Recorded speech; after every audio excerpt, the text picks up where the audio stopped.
là, on a un phénomène qui est typiquement un phénomène cyclonique classique pour menacer les Mascareignes, hein.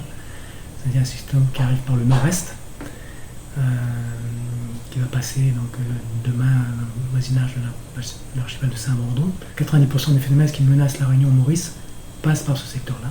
Un phénomène de ce type-là, sur les deux dernières décennies, depuis l'année 2000, en gros, c'est Dina en 2002 et Gamède en 2007. Voilà, c'est qui sont passés dans ces parages-là.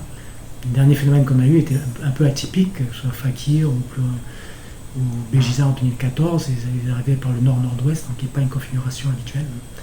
Là, on retrouve quelque chose de plus classique. La dégradation du temps, je vous dis, n'est pas prévue avant mercredi, hein.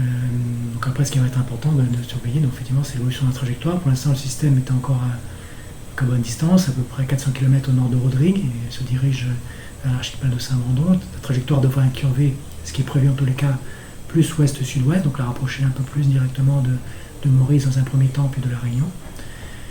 Pour l'instant, on a de bonnes raisons d'espérer, au vu des projections et des simulations numériques dont on dispose, qu'on ne serait pas directement frappé par le cœur du phénomène, là où sont concentrées les conditions les plus extrêmes associées à ce cyclone.